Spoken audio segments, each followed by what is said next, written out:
नमस्कार। म अहिले हजुरको के भन्नुभयो यसको यो फर्मको नाम पौरखी नेपाल।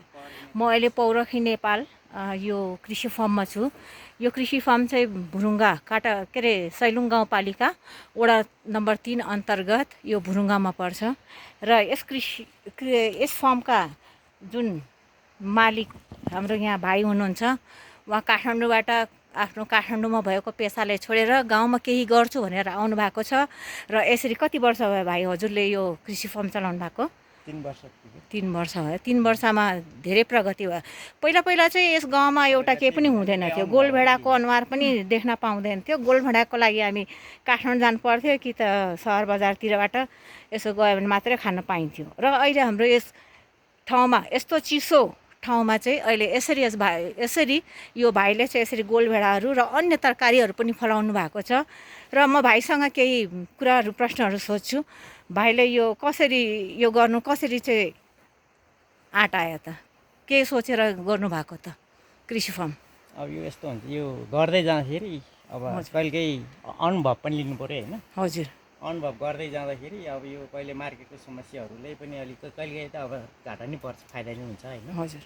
अब मान्छेले एकचोटि घाटा पऱ्यो भने अब जिन्दगी गयो, अब घाटा हुने रहेछ भने छोड्छ होइन। हजुर। अब त्यसले चाहिँ हामीले निरन्तरता दिनुपर्ने हुँदो रहेछ। अनि यस्तो विकट ठाउँमा चाहिँ आएर म यो गर्छु भन्ने चाहिँ सोचाइ चाहिँ गर्दै जाँदाखेरि केही सिकिन्छ। कति ठाउँमा कमजोरी पनि हुन्छ यसमा होइन। हजुर। त्यसले कहाँ के भयो भन्ने विषयमा रोग लाग्छ, बित्ने बेलामा यसको टाइमिङहरू मिलाउनु पर्ने हुन्छ। त्यसमा अब मुख्य कुरो अब ढुवानी र मार्केटिङ गर्नु पऱ्यो। बजारीकरणको चाहिँ अलिक समस्या हो। बजारीकरणको समस्या भनेको के हो तपाईँको मुख्य चाहिँ? बजारीकरण भनेको अब धेरै गर्दाखेरि समस्या हुन्छ। यहाँ सैलुङ गाउँपालिकामा होइन, काठमाडौँमा पुऱ्याउनु पर्ने हुन्छ। हजुर। त्यसलाई ढुवानीको समस्या मेन भने ढुवानीको समस्या। ढुवानीको लागि हाम्रो यहाँ के चाहिँ छ? यातायात अहिले आफैले यातायात छैन, आफूले बोकेर जानु पर्यो होइन। अब त्यो गाडीहरू रिजर्भ गर्नुपर्ने त्यही हो। हजुर। गाडीको ट्रान्सपोर्ट चाहिँ महँगो पर्यो। ट्रान्सपोर्ट पनि छैन, बाटो माथि नै पुर्याउनु पर्यो बोकेरै ठाउँमा होइन, सडकमै पुर्याउनु पर्यो माथि। र म राज्यसँग के भन्छु भनेदेखि राज्यले सडक त छ, तर सडकको सडकको नाममा ट्रेक मात्रै खनेको छ कि।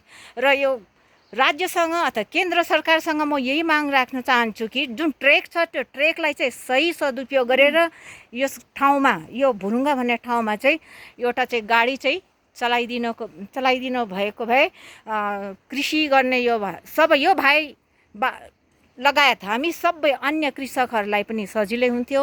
र यसरी गाउँमा अथवा के अरे सहरतिर पलायन भएका, विदेशतिर पलायन भएका सबै युवा शक्तिहरू एकजुट भएर आफ्नै गाउँमा केही गर्छु भन्ने पनि सोच आउँथ्यो। र यहाँ मुख्य चाहिँ दुःख पाउनुको कारण चाहिँ हाम्रो यस ठाउँमा चाहिँ यातायातै नभएको। यातायातको लागि यहाँदेखि लगभग कति किलोमिटर जानुपर्छ माथि चढ्न?